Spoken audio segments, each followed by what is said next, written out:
The Jerry Bader Show, 1018. As you know, there is going to be a very, very spirited primary for the Republican nomination for U.S. Senate to challenge, most likely, Tammy Baldwin for the to-be-vacated seat by Senator Herb Kohl. There are a lot of people, some of the high-profile names already announced, former Governor Tommy Thompson, former Congressman Mark Newman, Assembly Speaker Jeff Fitzgerald, and others. As of today, there is a new name. It is not new if you're a regular listener to the show. We introduced you to him as a potential candidate about a month ago. He is now declared candidate. Madison businessman Eric Hovde joins us now on the phone. Eric, good morning. Good morning, Jerry. Good to talk to you again. And true to your word, about a month after we spoke last time, you're in. For those who missed last time, why are you now candidate, Hovde? Well, Jerry, I've been upset. I've gotten tired of yelling at the television set every morning like most Americans. One of the things that really upset me greatly was during the financial collapse, watching that unfold, how Wall Street ripped off American public savings and retirement accounts, and then watching how Washington took all our tax dollars to bail these guys out and they weren't held accountable. So that, it just so tainted me on Washington and really what's been occurring in this country for too long, what I call crony capitalism that has seeped into our system. But then the tipping point was this past summer when these guys in Washington couldn't cut $1.5 trillion over the next 10 years, even though we're running $1.3 trillion deficit this past year. So we're heading headlong into another financial crisis that will be vastly worse than the 07, 08, 09 crisis, because once the government blows up, kind of like Greece, you lose everything. Eric, talk about your professional background and how does that make you better equipped to deal with what you've just described than some of the gentlemen who are already announced in the race? Sure. Look, I've spent my entire life in the private sector. I've been blessed. I've, worked my tail off, and I've had good fortune. My main business is owning community banks, which we compete directly against, Wall Street. But I think it's the fact that I come from a private sector background. I know how to make a budget. I know how to adhere to a budget, manage businesses, create jobs in the private sector. That coupled with my understanding of the credit markets and the financial markets and the global capital markets, because if you look at so much of our financial problems, they've been emanating out of the financial markets. And unfortunately, far too many politicians just have no economic sense or competency. So I think the thing that I bring to the table is a high degree of economic competency that's different than, most career politicians.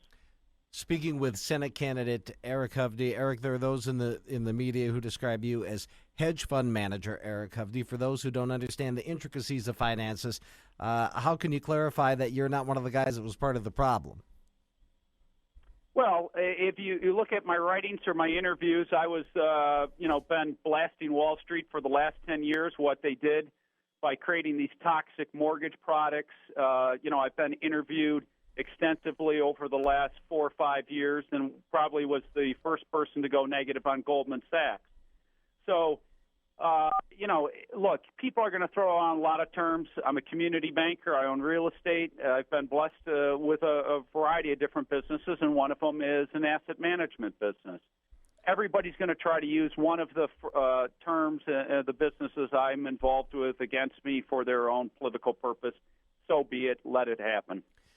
Eric, go beyond the area of your background that we just talked about. Talk about Eric Hovde, the whole candidate, some of your positions on some of the other issues, and maybe even for folks who don't know a little bit of your personal background, kind of reintroduce yourself a little bit. Sure.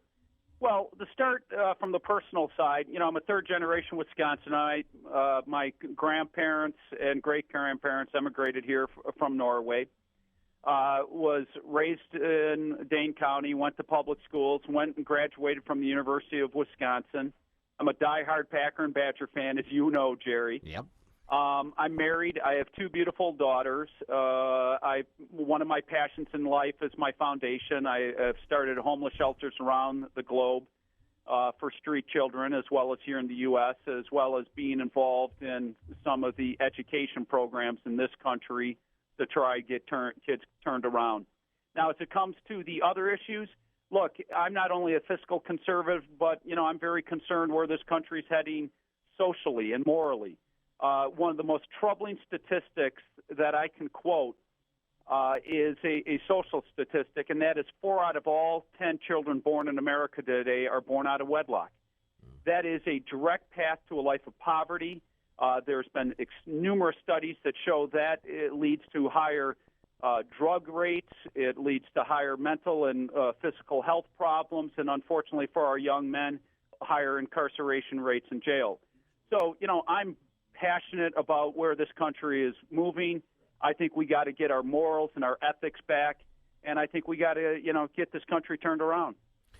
Talking with Eric Hovde. Eric, there are a lot of conservatives who are very excited in what they have seen thus far in U.S. Senator Ron Johnson, and a lot of them are hoping for another Ron Johnson. I have talked with you enough to know that you're your own man, but if there are those who would hope that you would compare favorably with what they've seen from Ron Johnson thus far, what would your thoughts be on that?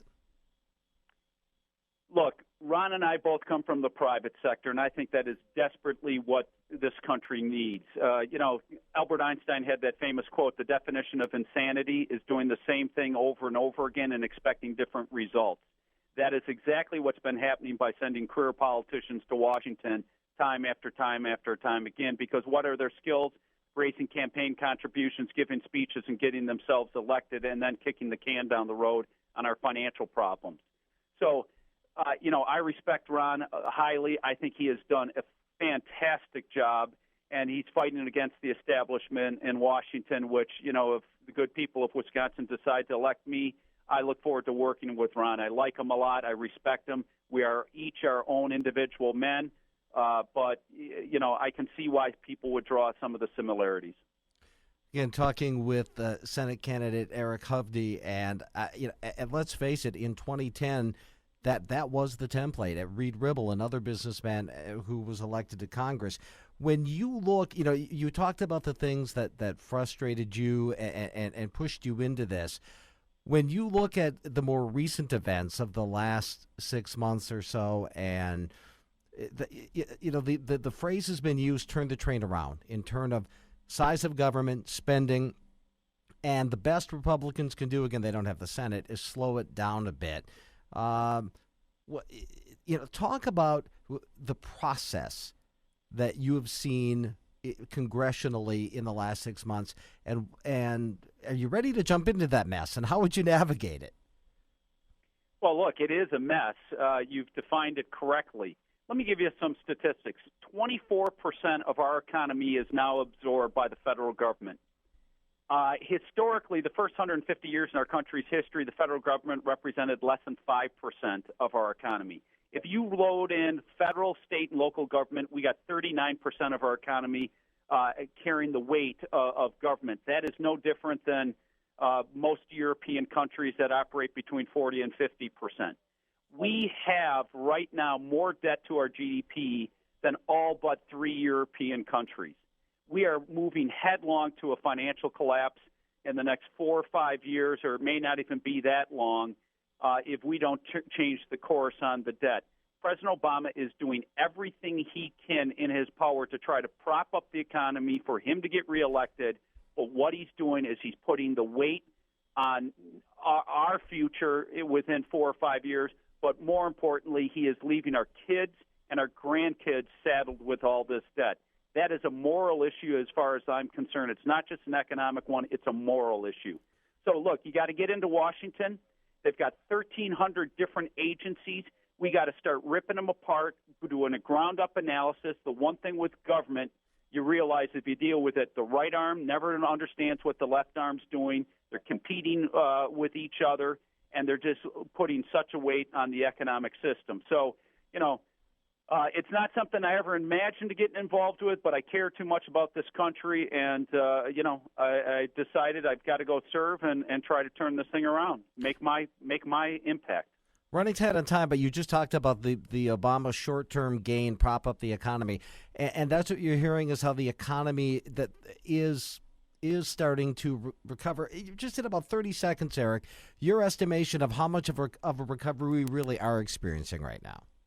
Oh, we're not having this big recovery. I mean, Bush, when the press was calling it the jobless recovery, Bush was adding almost twice the amount of jobs per month than President Obama. And the other thing they're doing is they're manipulating the unemployment rate down by dropping the participation rate, the amount of people in the labor force.